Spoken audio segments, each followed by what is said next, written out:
You're listening to the Biz Babes with Soul podcast with your host, Melody Spencer, a show where female entrepreneurs get radically honest about life and business. Today's episode is sponsored by Swiftly Social Digital Marketing. Swiftly Social helps people create a heart-centered digital marketing and Facebook ads strategy that gets you results. For a free video tutorial on how to grow your Facebook following by 10,000 or more, visit swiftlysocial.com.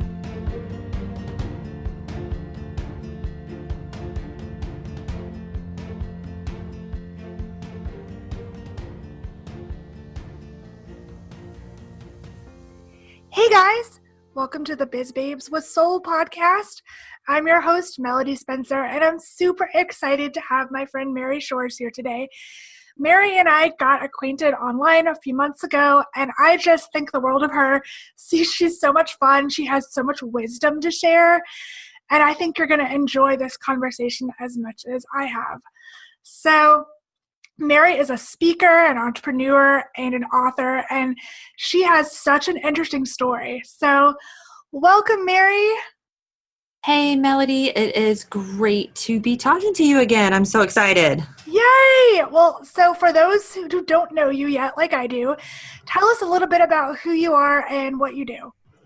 Sure. My name is Mary Shores, and I am the best-selling author of a book called Conscious Communications. The subtitle is Your Step-by-Step Guide to Harnessing the Power of Your Words to Change Your Mind, Your Choices, and Your Life. So I am just someone who, after a very rocky start in life, picked up my pieces, started a business super early on. I was only 24 when I started my first business, and I've now had 20 years of experience under my belt. I feel pretty successful at the top of my game, where I can now give back with things like writing and public speaking and, helping other people achieve whatever it is that they want to achieve through their journey. That's amazing. So walk us through that journey of kind of becoming an entrepreneur and becoming a speaker and deciding to write that book. What did that look like for you? Yeah, well, so all of those things happened in a span of about 20 years. So I'll start with starting the business at 24. So I think that a lot of people might picture that if you start a business, it's going to be, coming from a super empowered place. And the truth is, for me, like I mentioned, I had a pretty rocky start. So it didn't actually come from a place of empowerment. I had been out on my own since I was 16. I had very little resources. I had absolutely no guidance. I still managed to graduate high school and take some classes at community college. But I had some rough times because I had a daughter who passed away when I was only 20. And she passed away after a very lengthy battle with brain damage that she had suffered since birth. And when I say brain damage, what this looks like is she was profound, like there was no hope. She was blind. She was deaf. She was unable to suck a bottle. I literally, as this young woman, lived in and out of children's hospitals for like the entire year and a half that she was alive. Wow. So after that happened, I was working this job at a bank, and I actually got let go. I got fired from the banking job. And so imagine, you got to kind of picture this, like young girl, this is bad circumstances, bad time in my life. And here, I'm grasping, like this job was sort of like a lifeline for me. I thought this job was going to be my future, and they let me go. So I didn't feel very good about myself at all. And when I started my business, it was really more out of desperation. Like I didn't feel like I was worthy to get any other job. My peers at this point, they're starting to graduate college. And, the only way I was going to compete in that world is if I took control of my own destiny, which is exactly what I did by starting my own business. And, I didn't have anything. I had no money. I had no resources. I literally started a business, and just day by day, and I'm sure you've gone through periods like this when you got started as well, where I just did whatever came in my desk that day. Yep. It's like whatever comes in, you take care of it, you handle it. Things were really routine there in the very beginning, and you actively seek out opportunities for yourself. And that's what I did. And it worked. Yay. So how did you get from there to what you're doing now? That's a great question. The type of business I own is probably pretty unusual compared to most of your guests because I am actually the dreaded debt collector. So I own a collection agency. And what's interesting about this industry is that it's right away, people feel this like negative stigma towards anything debt collections because there's all these, stories on the news about abuses and all of these things that go on. I'm sure you're familiar, right? Yeah. Okay, so let me tell you, they're all true. And no, I'm not kidding. They're all true. Like what goes on in this industry is absolutely inhumane. So right from the beginning, I did not want to be a part of that. And I had decided very early on that I wanted my strategy to be a sales strategy. So in my past, I'd had a little bit of telemarketing experience, which I thought made me an expert at all things selling. Because you know how you are when you're like in your early 20s, you think you know everything. And I certainly thought I knew everything. Well, I decided I wanted to take a sales approach. And the thing is that a sales approach did not work. It failed. And you would think right away that like, okay, a debt collector, she wants to sell people on the idea of paying a debt. That should work. That's so much more friendlier than the typical tactics, which is using threats, fear, intimidation, shame, to get the job done. But it failed for two main reasons. And the first was that my competition, which was the other debt collectors, they were using fear, threats, and intimidation. And the way that our minds are wired, the way that our brains are wired, we have something called negativity bias. Now, Melody, this is very important because what this means is that we're going to have a stronger reaction to negative stimuli than we're going to have for positive stimuli. So when bad things happen to us, that gets our attention more than and stronger than and more impactful than when good things happen to us. Okay, so that's just great to just know in general. And then the second reason it didn't work is because it didn't address the real issue. The issue at the foundation is the shame and the unworthiness that people feel just by having a debt in the first place. And so once I figured that out, I remember one day I just looked at the phone and I had this huge aha moment when I said, I want the next person who calls to be happier at the end of the call than they were at the beginning. And that one little question to myself started me on a journey that would change the entire trajectory of the rest of my life. So this was probably in around 2005. And what happened was I went on to create an entire business communication strategy that's called Words That Work. And Words That Work is this strategy for business communications. It works on interpersonal communications as well. That's all designed around neurology, meaning the way that our brains and our body work and function through our nervous system, as well as psychology and neurochemistry. And it changed my business. Like within a year, my revenue went up 34%. Wow. And it changed my life. That's incredible. Thank you. So what did that look like? Like I know you said you changed the way you talk to people, but did you appeal to them on a human level? Did you say, I'm going to take that shame away from it? Did you take the power out of the debt? Or like, what did that look like for you?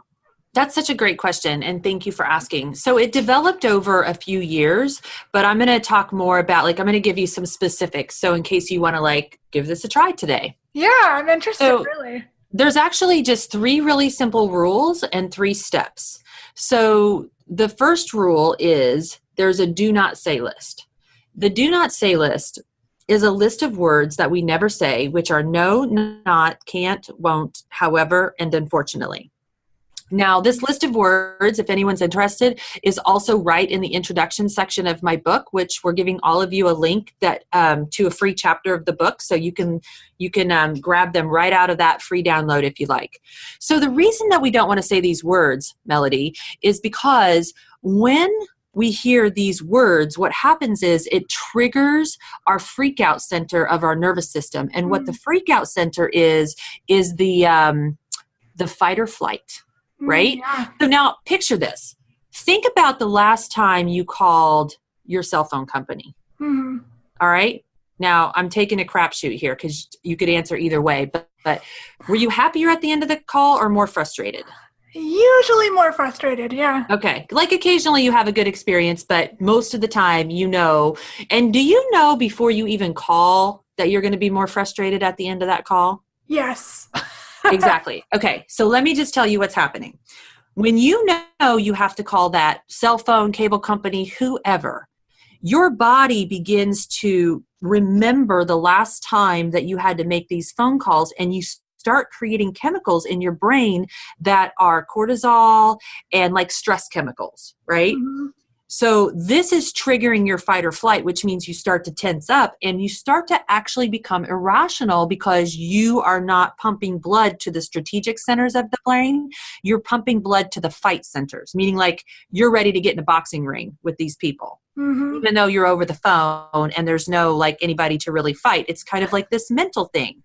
So what I found is, and I kind of describe this as an emotional frequency scale.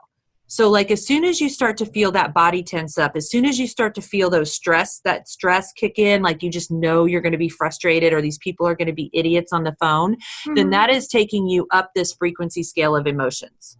Like, or plummeting you down, whichever way you want to look at it, but it's not good. So if you call them up and you ask for something simple, and the only thing that you hear them saying is stuff like, no, I'm sorry, we can't do that, our policy is, what happens is you're just escalating. You're just getting more and more frustrated. So by eliminating those words, we're eliminating the triggers for our customers to not have to go through that physical experience of fight or flight. Now, they're already going to be in fight or flight when they call you, but if we can eliminate these words, we're going to keep them from getting worse. And then later on, I talk about the words to replace, because rule number 2 is you have to replace the negative words with words that work. Now, words that work are the phrases and the words that are going to trigger people's confidence in you. Have you ever called customer service and you got like that one person on the phone who just made you feel very confident that they were going to get the job done? Yeah, usually it's like a manager. But like, that sigh of relief, like you can finally like let go of this. Mm-hmm. Like finally someone understands me. Well, one of the reasons why you go through that is because that person made you feel heard. Yeah. So step 1 in this process is you have to, and this is non-negotiable, but you have to validate what the customer is saying to you. And so, I give very easy to use validation phrases, and it's stuff like, I can completely understand, or I can appreciate what you're going through. I can see why you're concerned. No matter what the patient, the customer, whatever, your client, your daughter, your husband, it's just very important to get into that non-negotiable habit of validating what the other person says, because the way that our brains work is like we have this running list, like a checklist in our mind. And we can't move on until we've checked the box that the other person understands us. Mm-hmm. So it really works. So like we've eliminated those negative words. We want to replace them with words that work, because the words that work are going to trigger the parasympathetic nervous system, which is the rest and digest. And this is what builds instant connection. Because let me tell you something, Melody, everything you say, everything you do, every word that comes out of your mouth, every action you take, every choice you make in the thinnest sliced moments of life is either creating a deeper connection or it's driving a disconnection. That's so good. Thank you. Yeah, wow. I can't wait to read your book. That sounds so interesting. I'm all about learning about that kind of stuff. So it's almost like you're talking about the concept of like mirroring conversation and trying to help people feel validated, which you're totally right, completely works and helps people trust you on a much deeper level. So that's great. So how did writing this book come about for you? Oh, that's such a great story. And I feel like, because I am passionate about personal development. So the book is a personal development book. And it really started with all of this work that I was already doing on communications anyway, but I expanded it because everyone that was taking my workshops was telling me, Mary, this isn't just changing my business, this is changing my life. And so I started doing a little bit of study into why that was happening. And it really became like a very synchronistic, like law of attraction type of journey and a law of attraction type of book, even though there's nothing woo-woo about the book and the book does not even contain the words law of attraction. But let's face it, if we don't realize by now that infinite possibilities are available to all of us and that we are literally creating our realities moment by moment with all of the choices we make, then we're really selling ourselves short as to what we're capable of. But see, the thing is that when we hear the words infinite possibilities, oftentimes we think that that means we reach our highest potential. Like that means the good stuff. But the truth is, infinite possibilities means that anything could happen. You know, there's this whole spectrum of the bad, the good, the ugly, the stuff we want, the stuff that we don't want. And what I was really good at was creating what I wanted in life, regardless of the tragedies that I was going through. So regardless of my obstacles, I was always able to have this like bounce back factor that people actually became really fascinated with. And as a matter of fact, I was just in a documentary series with a woman from Ireland. She chose 50 thrivers around the world, and it's called the Global Resiliency Project, where she chose 50 people and she wanted to study what were the qualities that led up to their resilience. And so the thing is that like, I knew I had all this knowledge and I knew that I was a powerful manifester, but you know what? The journey to write the book was super interesting because I was going around and saying to anyone who would listen to me, I want to write a book, but I'm not a writer. And see, this is really important because words are like a mirror to your subconscious mind. And when you hear me say the words, I want to write a book, it's like you can see that written on my soul that I have come into this life with a purpose of writing this book and getting this universal knowledge out to the world.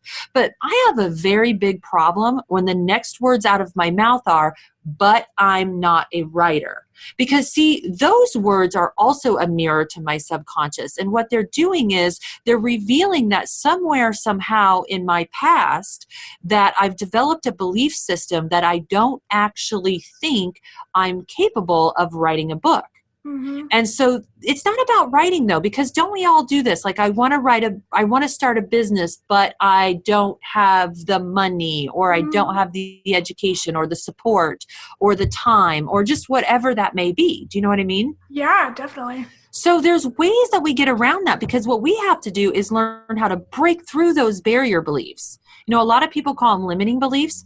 I call them barriers because it's like they build a brick wall. Just like that debt. You know, people who have a debt, it's like it's a brick wall between them and living the life that they want.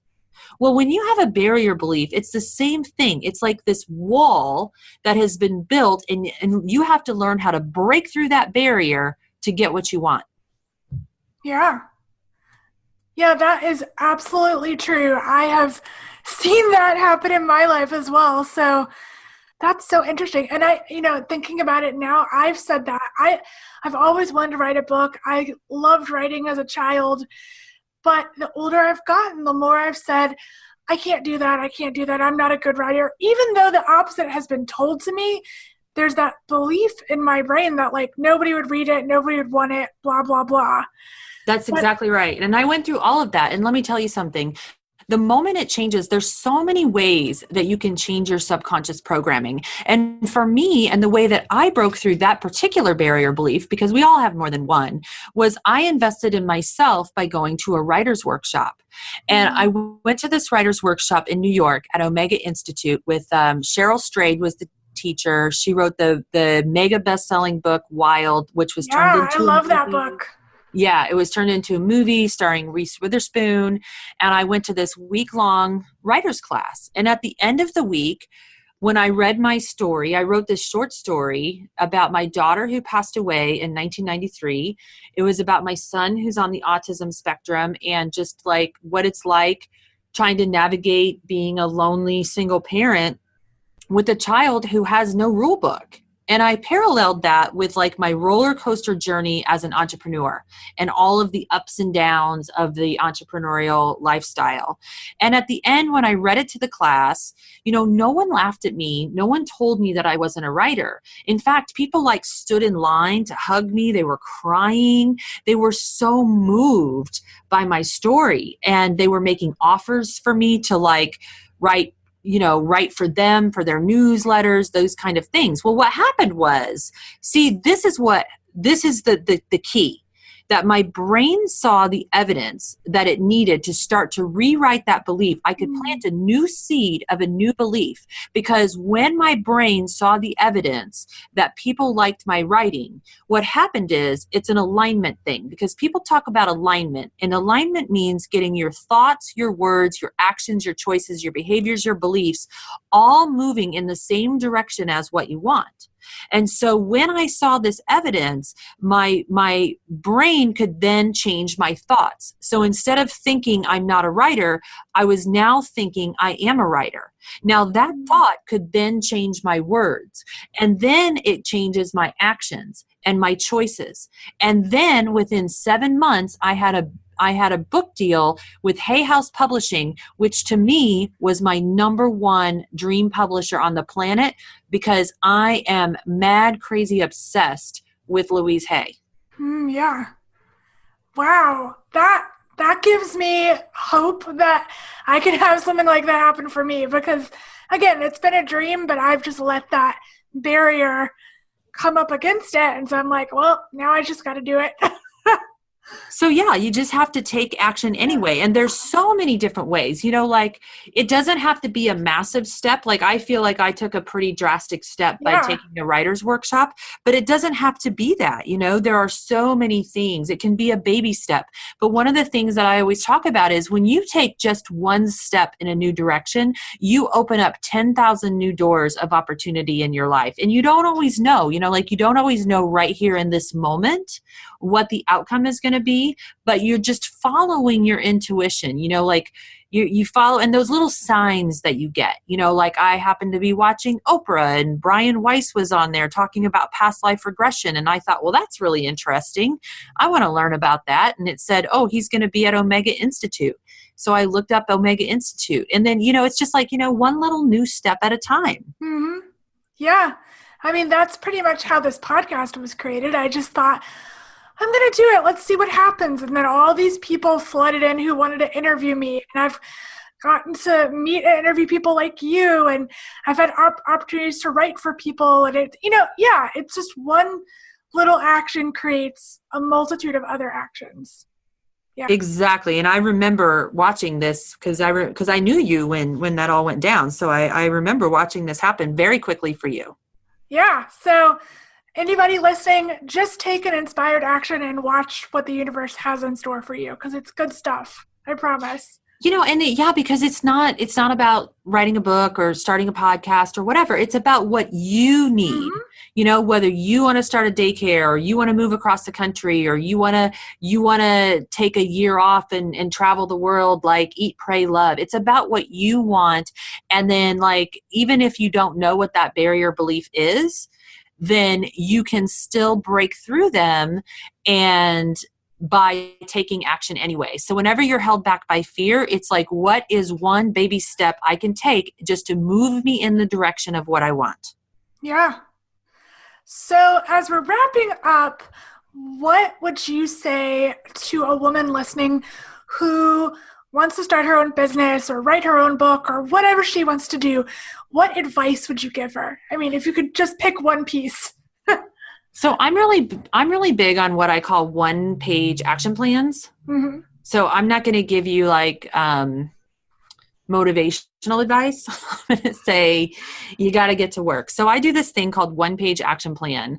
It's actually in the last chapter of my book. And what you do is you take the end result that you're looking for and you're going to reverse engineer it into a 1-page action plan. And the reason you're going to do this is because for me, I never sat down and wrote a big official business plan. I have a feeling you probably didn't either. No. But so because those are kind of they're great 20 years ago, but the way that markets change, if you write a business plan that's meant for the next 5 years, it won't work because everything's going to be different in 5 years and we can't predict what's different. But if you can just write a 1-page action plan, it will be very simple. So if you take that end result, like I want to start a business, and you ask yourself, what are 6 things that need to be true in order to make that business happen? And you just write down bullet points of what came to you.